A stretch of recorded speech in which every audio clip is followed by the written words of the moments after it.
few people have asked for it, so here's just a little update on how the greenhouse is doing. As you can see, it's a proper forest in here, and we've got a nation of tomatoes. To be honest, I've picked a hell of a lot of these already, but these were just hanging like grapes. I think these are Piccolo or Sweet Millions. It's like a little vine tomato. There's a hell of a lot of them. Probably see better in the far side. I've got more similar types over here. Yeah, they're like a yellowy orangey sort of type. I can't remember the exact name of them because all of the labels got washed off, unfortunately. I didn't use permanent marker like a fool. But just as an example, you can see how big that bunch is, and I've had some off the top of that already. I mean, that's gigantic. You know, they taste absolutely lovely in salsa, or like a really fresh sauce, or even just eating them straight off the bush, you know.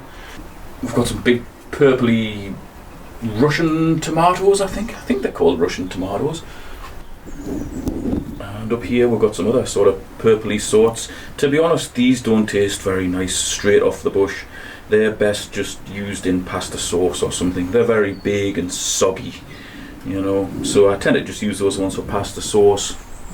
And it's a similar story with these ones. These ones I think are called green sausage tomatoes.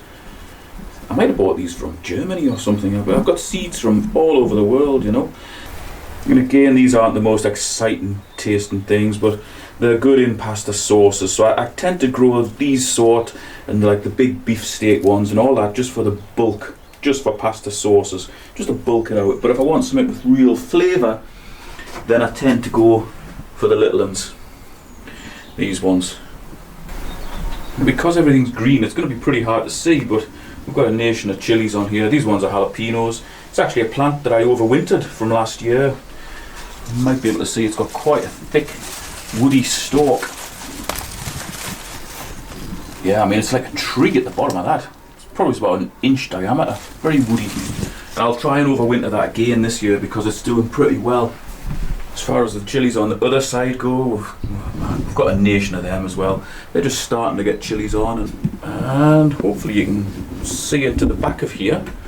But we've got one there, which is yellow scorpion chili.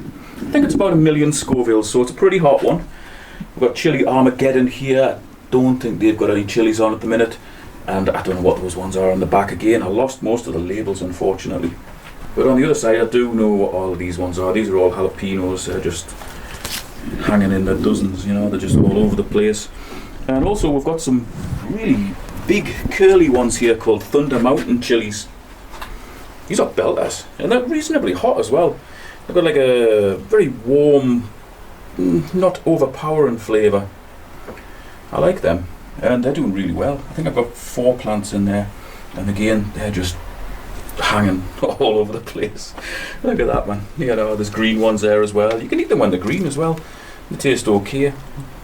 And then if we come in and go behind the door, we've got more tomato plants here. Most of these ones are, oh god, not feel good. What are they called? Not something gold.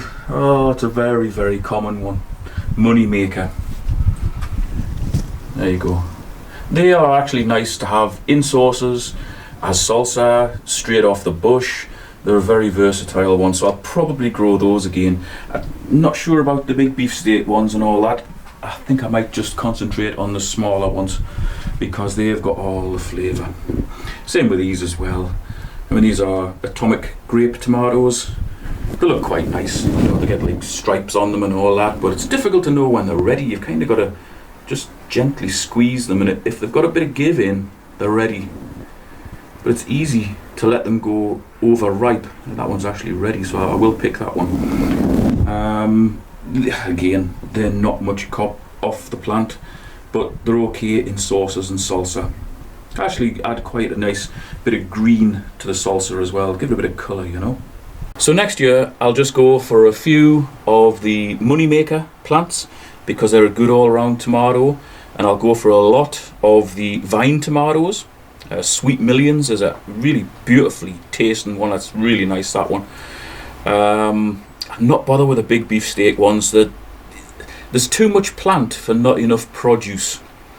So I'm going to get ones that really crop heavily and can be harvested, you know, almost every other day, because that's how I like to roll. I don't like to give up a lot of space for a small crop. And those beefsteak ones, they may look impressive when you see them, but really once you've harvested half a dozen off a bush, there's not much left, you know. Okay, so that's the tomatoes I've picked off. It's probably been 4 or 5 days since I harvested them, but as you can see, that's a pretty heavy bowl of tomatoes. Certainly enough there to make a bit of pasta sauce and some salsa, and also maybe eat a few on the way back to the house. I haven't harvested any chilies yet, but I will do, and then they can go on top of there as well. Now, as far as what I was saying before about what I was and wasn't going to grow next year, I think I might have had a bit of a rethink after harvesting these lads, because there's a hell of a lot of these green sausage tomatoes, and the bushes they grow on are pretty small, very easy to look after, and the yield is high. So if you're looking for one for salsas and sauces, that's a pretty good one.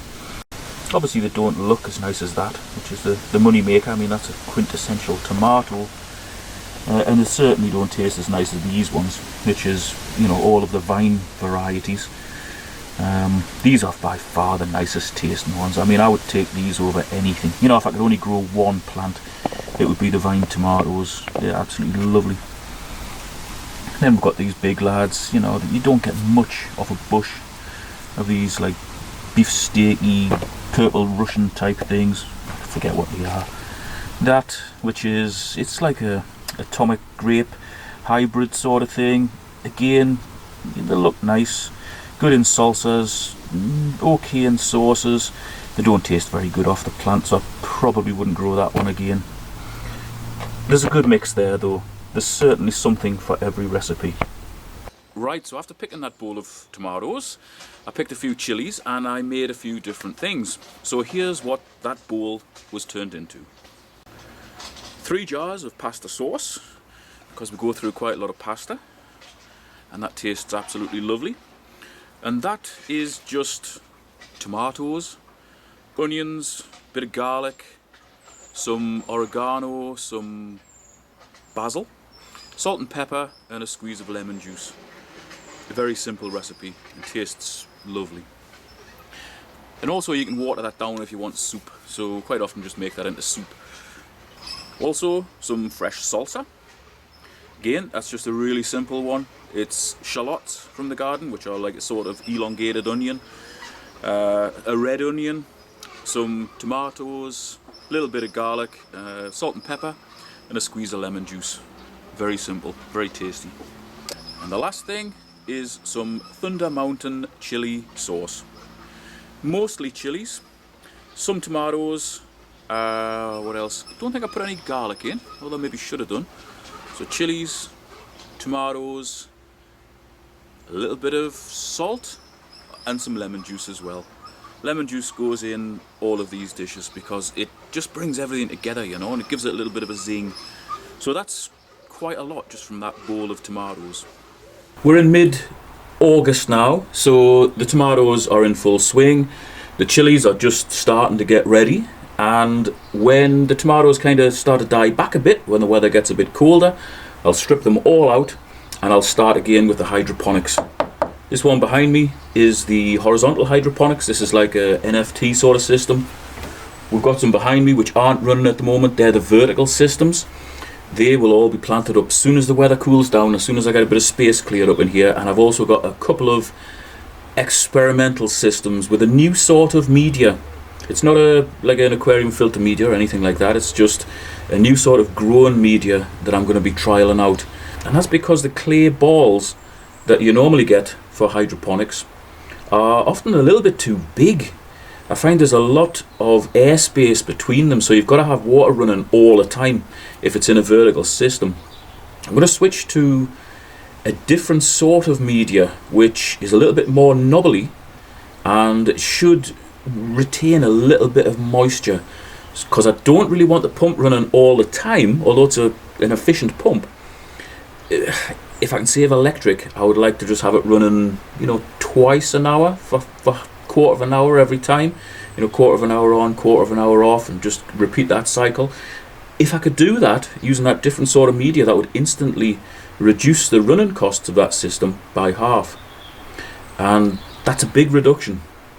And I think I'm also going to set up like an oxygen tent outside in the back end of the year as well.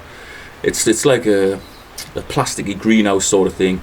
Hopefully the one that I've got is the right size for my raised beds. I'm just going to basically put that on top of the raised bed and grow stuff in there hydroponically as well. It's a really efficient way to do things because you can get the plants pretty close together, you don't have soil, and generally you don't have the associated pests. So I want to produce things all year efficiently, as cheaply as possible, but also get the best produce. So follow me on that journey. Thanks for watching. I may show you around the garden, maybe in a couple of days or something. There's quite a lot ready, but it's just a normal vegetable garden. Some people will be interested, so I'll do that in the next few days.